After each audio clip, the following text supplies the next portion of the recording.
We're about to go into the executive panel, and this is oftentimes, people are just so thrilled by this part of the discussion, because when things go really well, what's really going to be happening is you're going to be eavesdropping in on a conversation between three powerful women who have been where you've been and risen to incredible levels. And so joining me here this afternoon on the stage, we're going to have the opportunity to learn from Julie Boudreau, the Vice President of Integration of GFL. Julie brought a couple of friends with her, so come on, Julie. There we go. Oh, she's going to get a picture. There we go. I love it. They're all right over there. So well done, well done. Genevieve Leong is with us as well, Vice President and Head of Wealth Governance and Controls with TD. So come on, there we go. Good stuff. Getting some folks and shots as well with the TD people. And Carole Foley, Dr. Carole Foley. Yes, Director of Patient Access at Novo Nordisk. So thank you so much for your generosity and taking some time to talk with all of us here today, and thrilled to hear your thoughts about what's going on within your organization. So Julie, maybe you can start for us. Oh, there we go. Find that microphone tucked in the back, the secret little hiding spot. But just, Julie, tell us a little bit about yourself. Where did you begin in business? Where are you now? And tell us a little bit more about your organization as well. Absolutely. Well, I started out by doing a BCom at Queen's, and it really propelled me into finance. After university, I went directly into investment banking. Investment banking is, for those here, I'm sure, who have done it before, it's a grind. You get in as an analyst, you can work all night long. And it's very male-dominated, or was at the time. From there, a few years later, one of my directors hired me on the corporate side. They needed somebody at a waste management company to do the financial modeling for the company. And so went into that, got exposed to a lot of M&A because that company was very active in doing M&A. Stayed there a couple of years, the company got sold, went on to another opportunity. I went into treasury at the province, and so that was very interesting. It wasn't M&A, so it wasn't my first passion, but I started my CPA, I had my kids, and then after a couple of years, my daughter was 8 months old. I get a call from the Assistant General Counsel from my first company. And she says to me, Julie, we have an opportunity for you. We're about to start this consolidation in the industry, and we need somebody that knows M&A, that knows Treasury. And it sounded like the best opportunity, right up my alley. But my first impression when she told me that was, or my first feeling was like, my daughter's 8 months old. What am I going to do? I can't take that job now. I can't leave her. So my mom happened to be there, and she's like, just go to the interview. And you have to listen to your mom. When your mom tells you something, you got to listen to your mom. So I go to the interview with the CFO. She was fantastic. And then for a couple days, I come back again. I'm stressed. What if I get the job? What happens? So I get the job, and I was happy, but again, stressed, because my daughter's 8 months old. I can't leave her. It's important to me. She was little. And so I call the CFO. We have a call, and she goes over the offer. And I said, Roz, I love this job. I can do it. But can you wait 3 months for me? Can you wait till my daughter's 12 months old? And I thought she was going to say, no, we need somebody. She said yes. And I almost fell out of I almost dropped the phone. I couldn't believe it. And the reason I'm telling you this now, and I think it's important, is that you have to remember to ask. I think as women, we don't ask enough. We think we maybe don't deserve it. And had I not asked, and if I had joined it when my daughter was 8 months, then I would have missed those last couple of months with her, which were very, very important to me. So anyways, went on to the company. We did a roll-up. We did 200 acquisitions. I actually joined in treasury, moved a couple years in to the VP integrations role. We were doing so many acquisitions that I went to my CFO and I said, look, I've built the treasury function. I'd like to do something different. I think that we have enough acquisitions here that we would benefit from having this VP integrations role. And he said, I agree, that's great, we'll have you step in. And so that's the story, that's how I stepped into this VP integration, and I've been building the vertical ever since, and it's been wonderful. Wow, incredible, incredible. Now, you had the courage to ask. I'm going to have the courage to ask. What's an M&A? Just in case you don't know what an M&A is. Mergers and acquisitions. Thank you. Yes. There we go. I kind of had a sense that that's what it was, but I wasn't really sure, and there might be a lot of people in the audience that are like me, like, what's an M&A? It's like not an M&M, but it's an M&A. Okay, so. It's not as sweet. And so hence integration is about really blending those cultures and making sure they're the right fits? Correct. We bring in the companies into our systems, processes, so it's that whole transition process. Beautiful. And in case GFL is a new acronym for anybody, do they need to know anything more about what you do? Green for Life Environmental, we're a waste company, we're cross-border. When I joined, we were less than 1,000 employees. Right now we're 18,000 plus employees. Fantastic company. That's a little recognition for some mergers and acquisitions and integrations you've been busy doing for a while now. Absolutely. So thank you. Thank you. It's not been boring. Glad that you're here. And then Genevieve, Leong, welcome, welcome, welcome. Thank you, Bill. And please call me Jen. Jen, okay, thank you. I can be a Jen, Genevieve in Quebec, or Genevieve, but Jen would be great. So my story is actually very similar, lots of overlaps and similarities to Julie's. I have a Bachelor of Psychology from University of Western Ontario. I think it's Western University now. And I went to McGill University and got my graduate diploma in accounting. So I'm a CPA, CA as well. Spent the first 20 years of my career with one of the big four firms. I was a partner, made my way up to partner at KPMG. And then about 2 months before the pandemic started in, I guess, January of 2020, the CFO at now TD, shout out to the TD colleagues in the audience. Go TD.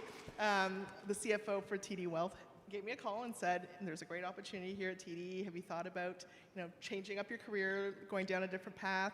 And I thought, this would be interesting to see if I can leverage my skills and experience and insights through 20 years in consulting and bringing it to another organization where the culture was very similar and fit to what my cultural beliefs were. And so joined TD, and that's been 2 years of working virtually and now getting the privilege to meeting many of my colleagues in person in meetings such as today. But I too, like Julie, am a mother. I have 2 teenage daughters, a 13-year-old and a 16-year-old. And so I took my selfies today to be able to take home and show them a room full of powerful women who are going to be their CEOs and board of directors one day, all of you in the room, and just to show them like what a room full of powerful women can be. Similar to Julie, I think I was 6 months into my maternity leave when, at the firm, when I did get a call from the partnership saying, hey, Jen, we're thinking of putting you forward for partnership this year. Would you be ready? I was thinking, I just have a 6-month-old at home, and I haven't really thought about it. But I think one of the things I would like to share with all of you today is really opening yourself to the opportunity, having the conversations, like asking, saying, yes, I am on my maternity leave. Can I fulfill another 3 or 4 or 5 months of my maternity leave before coming back? And asking the questions to create that flexibility for you. Oh, well, glad you could be with us here today and looking forward to your wisdom and learning from you. Dr. Carole, tell me more. Hi, and thank you. First, I just want to really thank the organizers and you, Bill, for this. The session this morning, they were so amazing. I think all of us at lunch were just decompressing from all of the emotions and learnings that we had from the speakers this morning, and I'm sure the same thing's going to happen this afternoon, so thank you. Yes, I'm Carole Foley. I work at Novo Nordisk, and probably a company that maybe you haven't heard of. It's a global pharmaceutical company based in Denmark. And we have about over 350 employees here in Canada, and we have a mandate to defeat diabetes, obesity, and other chronic diseases. So a really great focus for healthcare. And we've got a huge contingent here, and a lot are coming from our employee resource group that we have at Novo Nordisk. We call it the Gender Equality Movement, or GEM. And we've got a lot of members here today, including a lot of our, I'm going to call them accomplices now, our male colleagues that are here today as well, so thank you. So I'm the Director of Patient Access, and what we do is make sure that patients can do exactly that, access the medicines they need. So by ensuring that your insurers, that your company benefits supply, provide those drugs to you, or through government drug plans. So really important work. And a big focus we also have is making sure that and really trying to strive towards having our company, the people that work at our company, be reflective of the communities that we serve. So really a big focus on diversity and inclusion and thinking of it through that healthcare lens. So very important for our company, and we can speak a bit more about that later. For myself, for my personal journey, I grew up wanting to be a medical doctor. I have a PhD, but I always grew up wanting to be a medical doctor. So I went through, I started as a Bachelor of Science at the University of Western Ontario. I applied to medical school, did not get in. And then what do? You start a master's degree. And so I went that route. I think probably that's what happens to every failed medical student. But what I really found was I'd always taken sciences and been interested in science, but I fell in love with science itself and the process of research and development at the academic level. So really, designing experiments, asking questions. And my PhD, it was really examining some of the fundamental ways that we develop as fetuses and how that can affect our health as adults, and diabetes being one of them, so I'm kind of gone full circle. And I was going the route of being in academics, being an academic researcher. I was working at U of T as a research fellow. And over time, I kind of realized that there's not a lot of great development that goes along, career development in the world of academics. I don't know if it's changed. This is from the early 2000s, so maybe about 20 years ago, and 15, 20 years ago. But really, there's the people who are your boss, they have no training in development. They don't really, they care about you as people, but it's not really their job to help you in your career. And so I didn't know that existed, and I wanted something different. And the opportunities in terms of getting tenure track positions, which is really what you're striving for when you're in academics, just weren't there for me for a variety of reasons. And one of them was I was doing research in an area that was fundamentally focused on women's health with a bunch of people that were all men. So there's a real disconnect there. I think I had one female principal investigator or professor in my career in academics, even though I worked in the field of obstetrics. So I decided I want to do something different, and I started exploring other opportunities in healthcare, in research and science, and the pharmaceutical industry seemed like a natural fit. And kind of through a friend of a friend, I went and learned about this aspect of the pharmaceutical industry of what I described, patient access. I didn't know that that field existed. I applied for a job, and the company that I was with at the time took a leap and hired me. And I think back now when I'm hiring people, and I think to myself, I probably never would have hired myself because I had no experience in this area. But the people that were in that company at the time really recognized those transferable skills and how I would be able to bring that to the company and provide value. So it's something I try to think about all the time when I'm hiring young people. And speaking about the aspect of being on maternity leave, so I took a leap to move into a career that I knew nothing about. And I was pregnant at the time when I took this job. They knew I was pregnant. They hired me anyway. It was a contract role. So this was a big leap of faith. And I think that's kind of a theme that's maybe coming up a bit, is like go for these things, even if they're not a perfect fit for where you are in your life. And it worked out. The company supported me. The people that were there really valued my skills. And they allowed me to go on a maternity leave, albeit it was not a whole year long, which I regret in some ways, but my daughter is a perfectly functioning teenager now, so I'm sure she didn't suffer too much. They really took a leap for me, and I've enjoyed it ever since. And now I've moved over to work for Novo Nordisk. I joined the company during the pandemic. I think we're hearing a theme about that as well. So I had to onboard virtually. And actually today is one of the first times I've actually met a number of the people that are here today in person. I've seen them on screens. They're much smaller. Some of them are much taller than I thought they would be. But it's great to be in person at this session. Beautiful. Thank you so much. So if I do this well, it's going to almost be as if you're eavesdropping in on a conversation just between the three of them. and I'm not going to exist at all if I do this well. So let's see how this goes. Julie, I'm going to come to you first. And so for me, leadership, as much as we're talking about your incredible positions that you're in, the title that you hold, leadership is more a choice than it is a position. And do you choose to step up and be a leader? And so the question here is, what do you believe are the most important attributes of successful leaders, the ones that you've chosen to follow? So the first couple I'm going to mention are going to be the cliche ones. You want your leaders to have strategic vision. You want them to be confident, to be able to lead a team. The one that I think are often overlooked in terms of attributes of a successful leader, it's really those soft skills. I've had the benefit of working for having leaders that some have had less of the soft skills and some have been very perceptive. So having those great communication skills, being perceptive, understanding, feeling out your team and seeing this person maybe is a little overloaded, a little stressed, maybe we dial it back a little bit, or, being able to throttle as you read your team. And when you're a leader and you're missing that, and maybe it's emotional intelligence, I think it can cause a lot of stress on your team, and maybe it's more difficult to get the team to follow you when it's difficult times and it's tough times to get through.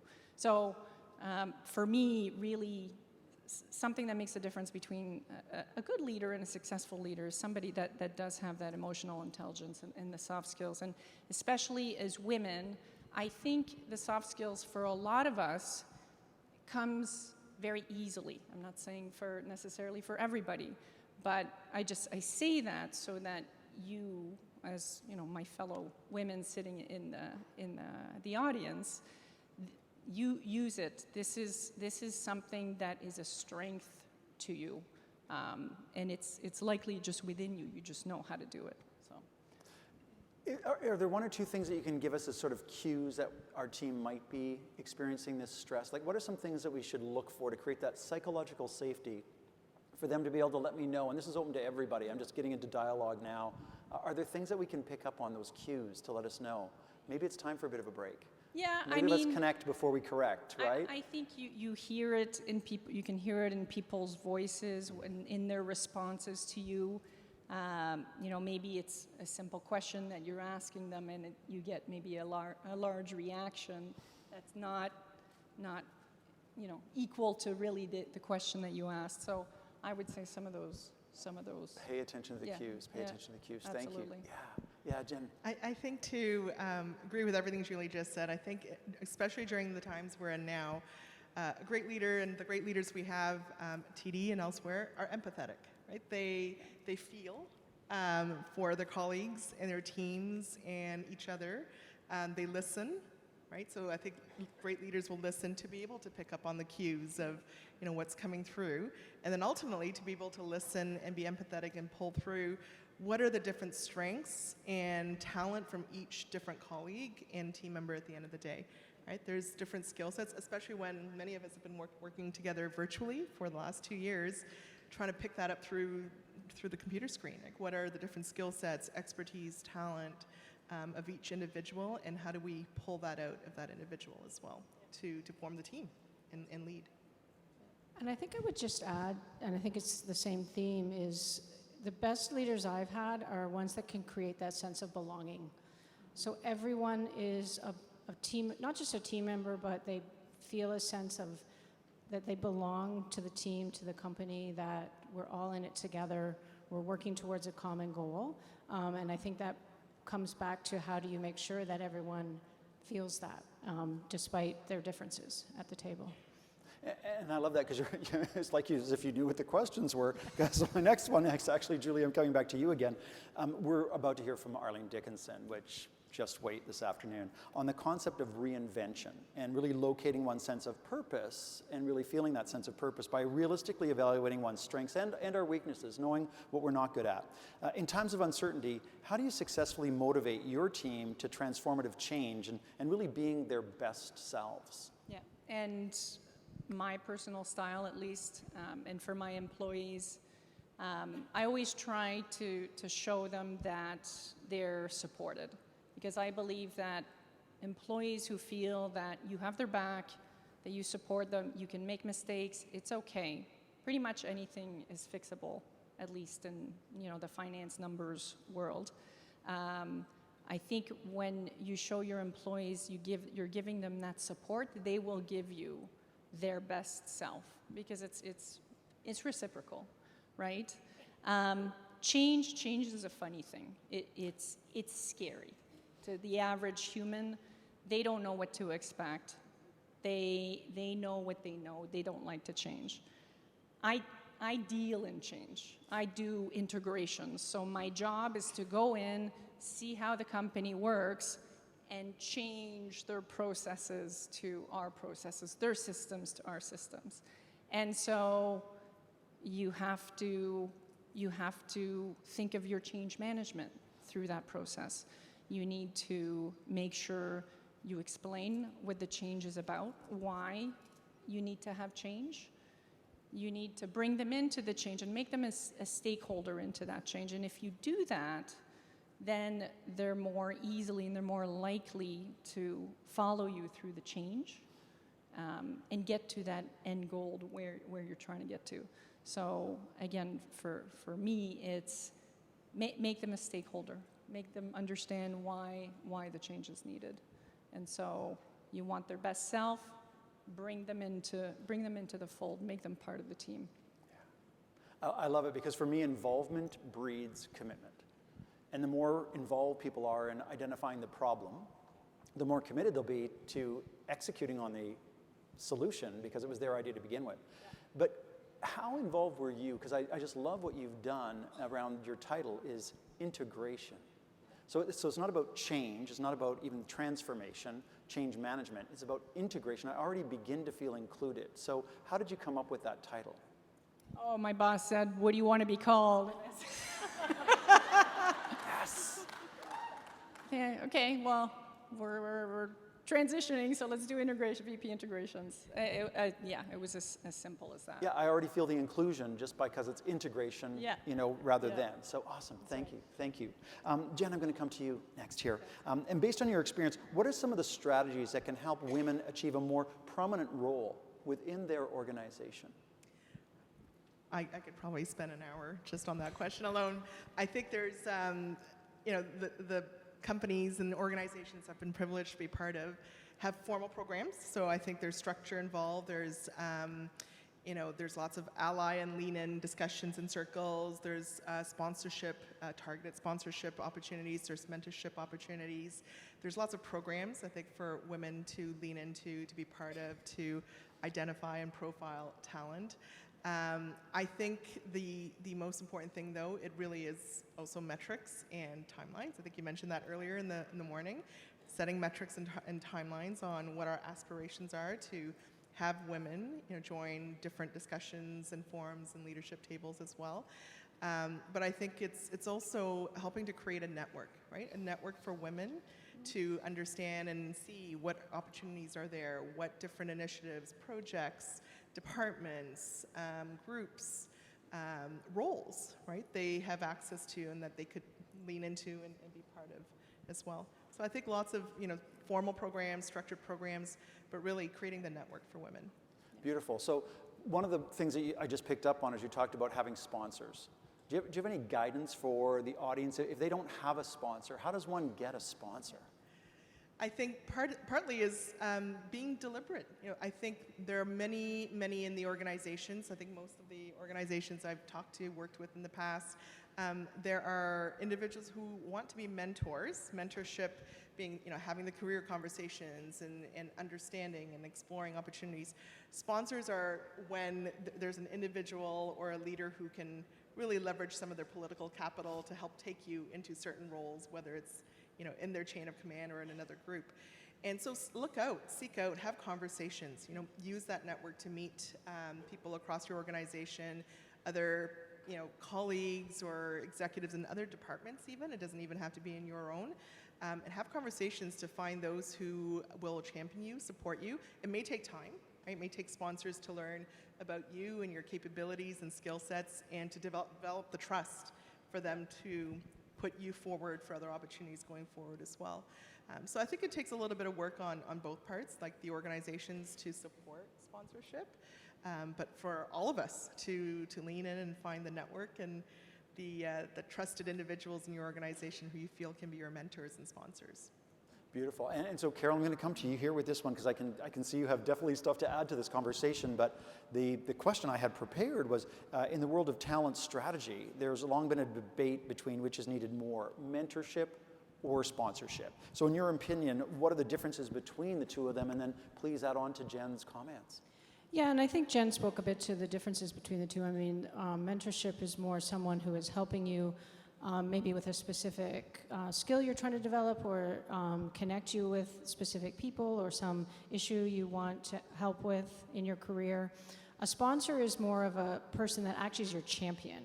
So someone who's at a table who is making decisions and is then saying, you know, Jen is a great person who would be good for this role or this opportunity. And that's kind of the way I see them as being different in my mind.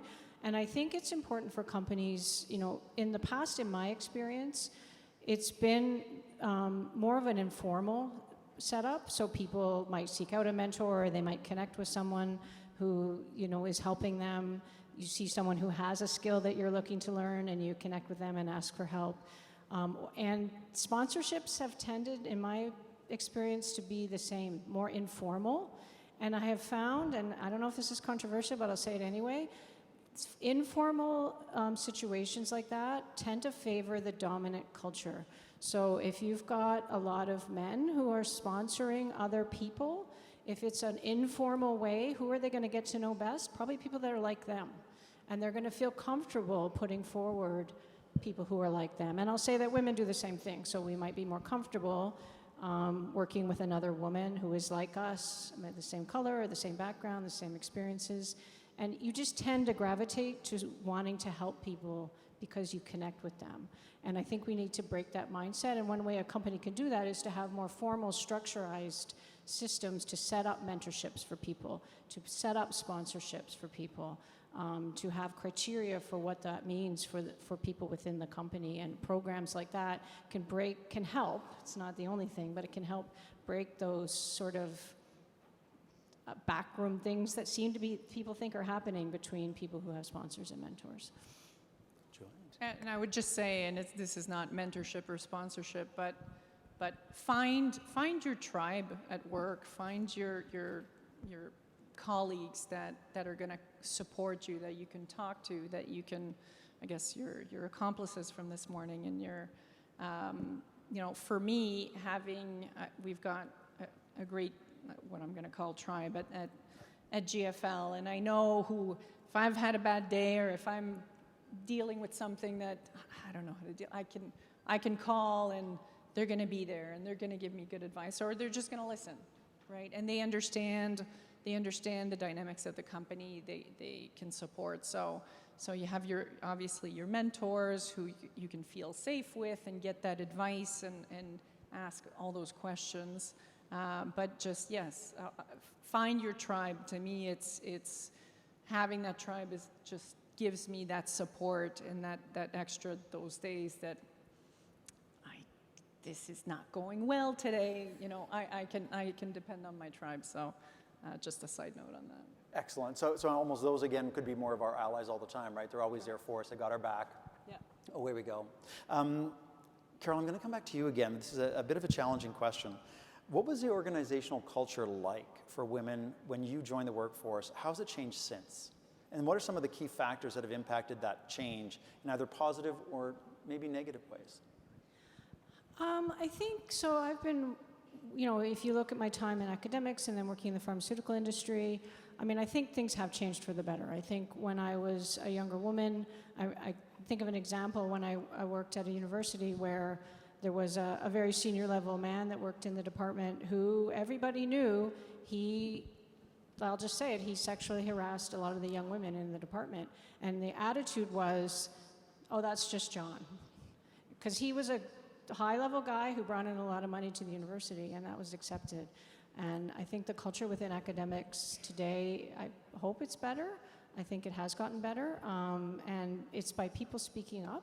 And we were talking about this earlier, and we heard this morning around having those answers when these things happen. People say things that are inappropriate, and really having both women speak up, but then also having those, and I'm using this term now, the accomplishments of the men, our partners, to also recognize that these kinds of behaviors and things like that are not acceptable anymore. And I do think that has changed.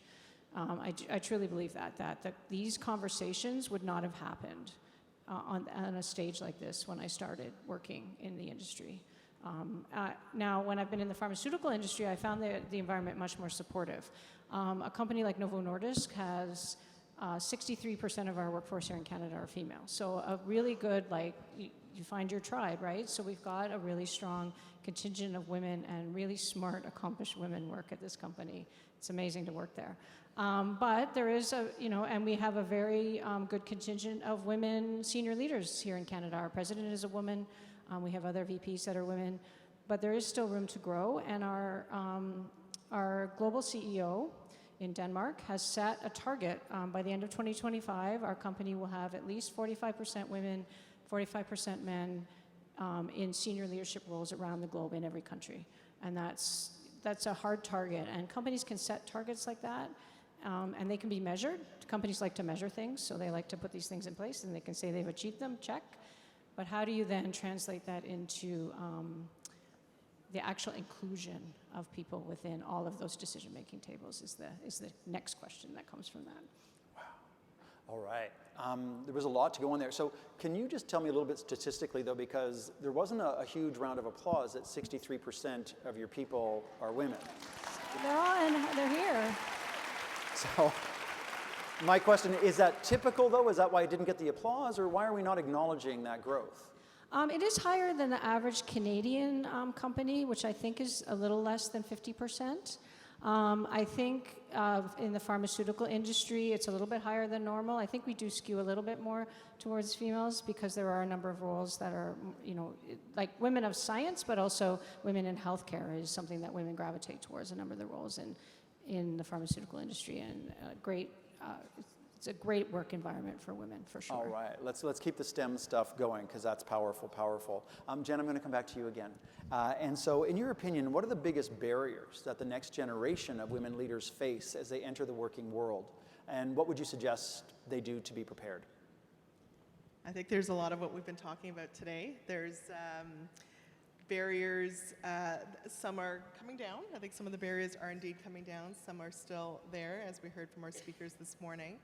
I think some of what women and the next generation can first of all, is the allies. I think the allies and the accomplices who can really make a difference in the communities and the organizations to start to bring those barriers down. I think really women leaning in and being open to choice, to opportunities. And the stat, I don't know if it was, I can't remember who spoke about it this morning, where women tend to apply for positions where they think they have 8 out of 8 of the criteria, and men may go for it when there's 2 out of 8. I see that all the time. I think I'm personally myself in that camp too, where I think, can I really fill that role exactly the way it's designed? As opposed to, no, I can make it, I certainly have the capability and I can make it what is required. So I think, being open to the opportunities and choice that will be available, being cognizant that there are still barriers, even though they're slowly coming down, but being aware and speaking up. If you're at the table with executives, if you have a voice, if you have privilege in any situation, speak up and have a voice for your fellow colleagues to bring some of those barriers down. Beautiful. Thank you for that. Barriers to women rising to more senior leadership roles. I'm going to go off book, so please don't answer the question. Just look into the audience if you don't even want to address this subject. We talked a little bit about you having your children, which is wonderful, and we talked a bit about maternity leave, and paternity leave is something that's there. Parental leave is new language. But if we're wanting to get women into senior leadership roles, would you be comfortable today just talking a little bit about what are organizations doing about the other end of that journey around menopause? Oh boy. I mean, again, ignorance here, the only cure for ignorance to me, or the best cure for ignorance, is education. So I know a little bit about the brain fog. I certainly have had colleagues that were working on my teams just sweating profusely, and I was just like, how can I help? And how dare I even offer help? Because she didn't need help, she was fine. But what guidance would you give even women about talking about that part of their life journey? Anything? And again, nothing. I can go to another question. I think, Bill, if I can lean in and add some some of my thoughts, whether it's menopause or I think there's a whole host of topics that women at all stages of our careers, aging parents. Right? We talked about having our kids and going through that earlier phase, but aging parents, menopause. There's a lot of different topics and challenges. I think. Having the ability to, and feeling that you've got a safe space in the organization, you have the ability to speak out and talk about these, or not talk about them either, right? To manage and go through your days and situation. I think, but having the support of your colleagues and the acknowledgement or awareness that it's okay. It's okay to talk about it if you wanted to talk about it, and you're in a safe space or safe room, and there are colleagues who can help think through or empathize, and they may not have the solution. They may be sweating buckets too, but they can at least understand and appreciate what you're going through. But I think there's a lot of different topics that many have different perspectives of, right? Including aging parents and having to take care of aging parents and others in the community too. Thank you. Thank you for your courage to address it. Carole, I see you're... No, I was just going to say, I mean, I think it speaks to the fact that we need to recognize that whether it's our team members, senior leaders, or new people in the company, people are not just their work selves. Like, they're not in a little box when they're at work. Their life is their life, and they all have, whether it's health challenges or normal aging or all of those things. And we do put a lot of focus on, we've been working on a working parents initiative in our office, and a lot of the focus initially is on that maternity leave and paternity leave, and you've got young kids at home, and believe me, I know the stresses of that, and I don't know how any of you who had small children at home during the pandemic and tried to work, how you managed that. Kudos to everyone who got through that. So my kids are teenagers now, and I am moving up in my career with more responsibilities, and I think it's my colleague Tamara said, when you've got bigger kids, you got bigger problems. And we need to focus on those things as well to help parents and through all of those stages, and really try to keep in mind that people come to work and they bring all of their life with them, and we need to acknowledge that and help ourselves through that. I mean, talking about that transition, right? I mean, we used to say in business, it's like, no, business is business. Leave your personal life at home. And when you go home, leave your business life at work, and that's impossible. Both are impossible. So how can we be whole human beings, right? So thank you again for the courage to answer that question. I appreciate that, but I think there's a lot that many of us need to learn, even just about opening the conversations around what are the barriers that are there, because again, as an entitled or a privileged person, we don't experience those barriers in the same way. So how can we learn a little bit more about it? Let's maybe go back what advice would you give your, any young woman, if you will, who's with us here today, starting off their career, what would you say to your younger self? Who wants to start? Julie? I would say don't doubt yourself so much. And Genevieve mentioned it, and it was mentioned this morning too. You don't have to know everything about the job to try to apply for that opportunity. Go for it. If it interests you, if you think it's a good opportunity, apply for it. What do you got to lose? You don't have much to lose.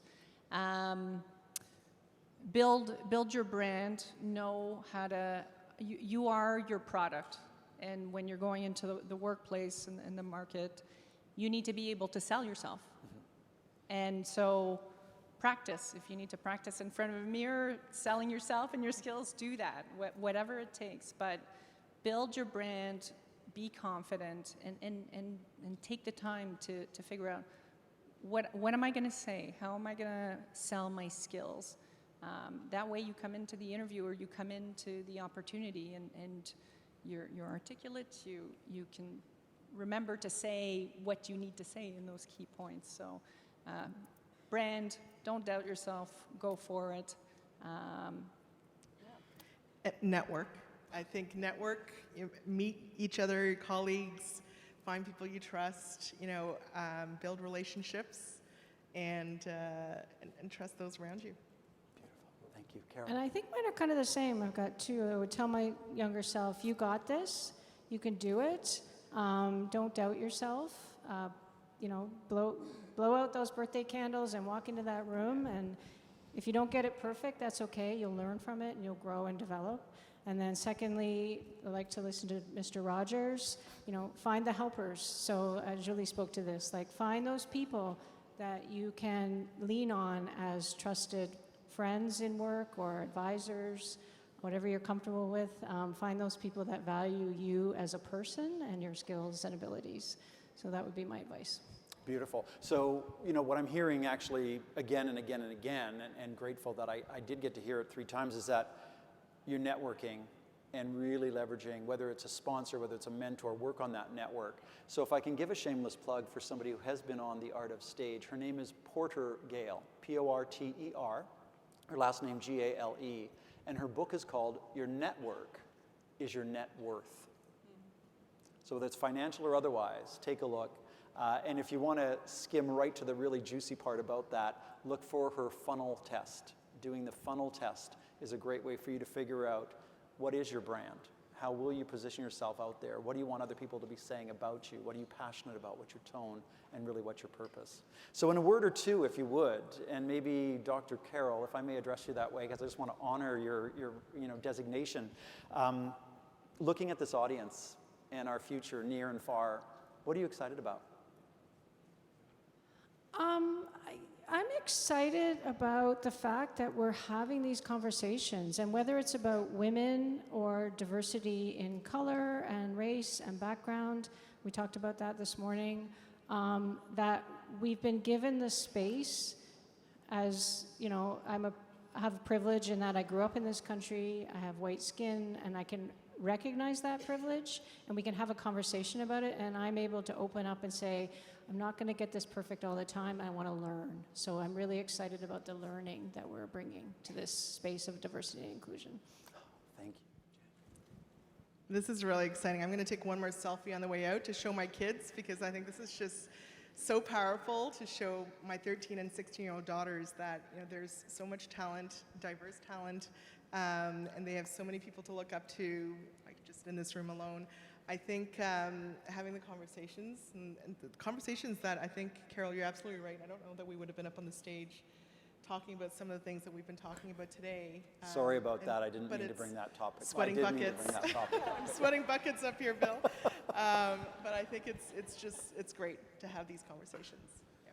Good. Thank you, Julie. Yeah, and again, it's having these conversations. If I wish when I was coming out of university, I could come to an event like this and see and meet women that are in high positions and to hear their stories, so that maybe it would have prepared me a little bit better to get through the journey that I've been through. And so it's continuing to have these conversations, I think, is key in getting those young people and it's not, again, it's not just women, it's men as well.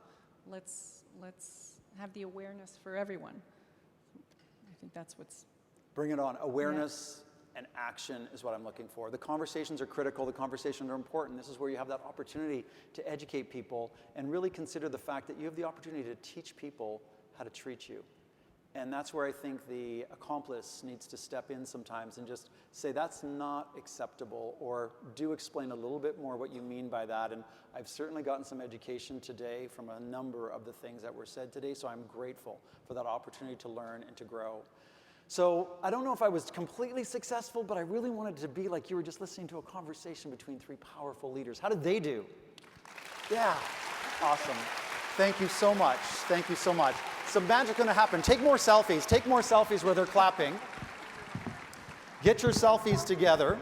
A team is going to come along and magically make some stools disappear. Everybody's smiling, waving in the background. They're taking a selfie. Hello, there you guys go. Get it. Good stuff. Awesome. Thanks again so much. And the team is